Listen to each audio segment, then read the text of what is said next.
Hey there, multi-prep teachers. You know how professional development never seems to quite get to what we need? It's like, great idea, but how do I make this work when I have 3+ preps to juggle? That's exactly why I created the Simplify Your Preps Collective. It's a free Facebook group built just for teachers like you, where we share tips, resources, and real talk about making multi-prep teaching less overwhelming and more doable. Sound like your kind of space? Head to kristenmasick.com/collective and join us today. Let's simplify together.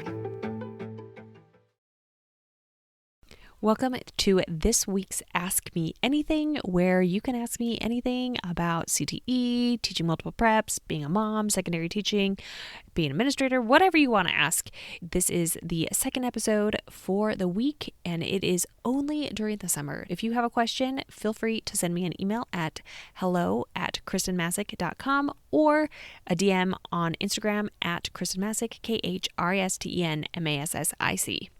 Welcome to the Secondary Teacher Podcast, the podcast for middle and high school teachers juggling multiple preps to get the strategies to reduce overwhelm so that you don't have to choose between being an effective teacher and prioritizing important relationships. I'm your host, Kristen Masick, a 10-year high school engineering teacher, former middle school assistant principal, and teacher coach. Every week, we will discuss strategies, systems, and time-saving tips to help you not only survive but thrive as a multiple prep teacher.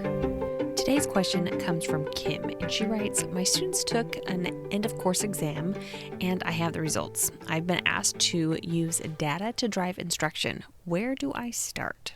Great question, Kim, especially where data driving instruction is such a buzzword. And the end-of-course exams, or EOCs as sometimes they're referred to, are sometimes difficult because you no longer have those students, and so you're not really sure if the changes that you made are actually going to improve.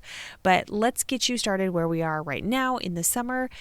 Let's dive into that and give you some next steps so that you can plan for the next school year. So the first thing you're going to do is you're going to take a bird's eye view. So just broadly look and see how your students did.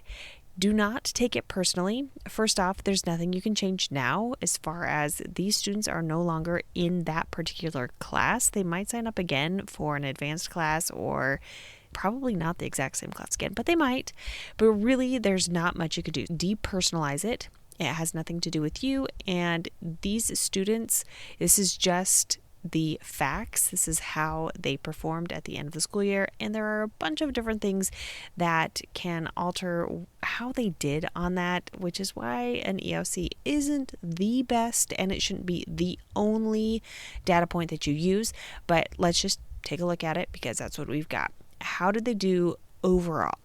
Then I want you to dive a little bit deeper. Take a look at how your students did by standard. Now, if you do not have access to this, depending on the end of level course exam that you've given, and always when I've given an EOC, I've had access to how my students did by standard.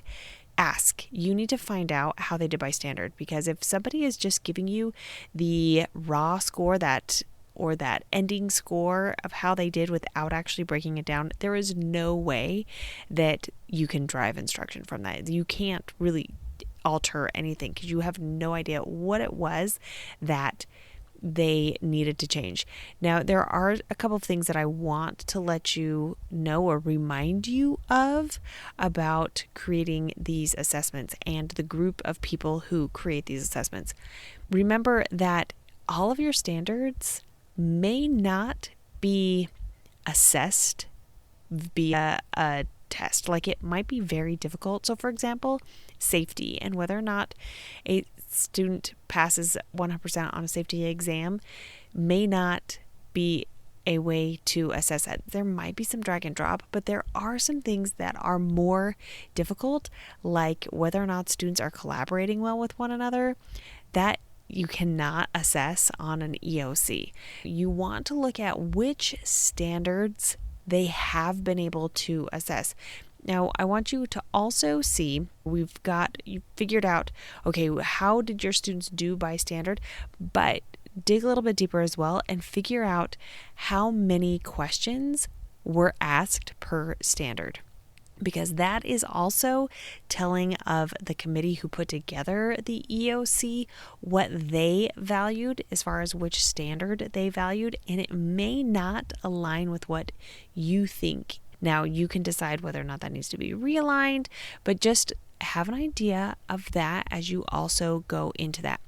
Now that you kind of are having just more information. You've got the standards, you've got how your students did by standard, you've looked at the standards objectively to figure out whether or not they were accessible, and also looking to see how many questions or the value that the testing committee put on that standard itself. Then you are going to look at your curriculum map and you are going to adjust accordingly. First off, I want you to ask yourself, does it reflect what is being assessed?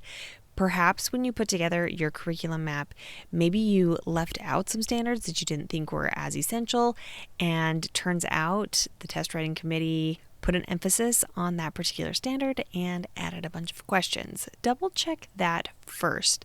Then I want you to ask yourself, can you adjust to give more time to teach where your students weren't as proficient? This is where it gets a little bit tricky because you're going to need to adjust and probably take some time away from some of your other units. Hopefully you have reflected to see perhaps some places where your students were struggling anyways, even besides this. And of course, examine, hopefully they align with one another. And as you were doing your own formative assessing, you could see that you were going to need more time the next time you taught it. What you really want to look at is maybe look for any of the blind spots that you thought your students were doing really well, and then it just completely surprised you, because those are the ones that maybe students were having misconceptions. They weren't asking you questions because they didn't really know what questions to ask, or maybe you ran out of time and so you breezed over it really quickly. Those are going to be the ones that you're going to want to focus on. Let's go over and review how you would use your EOC testing data to help modify your planning or your curriculum map or your plans for next year. First, take a bird's eye view to see in general how students were doing.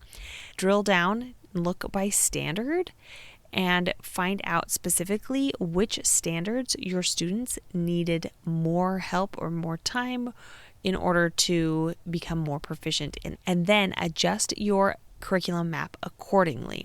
Make sure that you are including units that are being assessed on the EOC, and then adjust to make sure that you are giving more time to those standards where your students weren't scoring as high.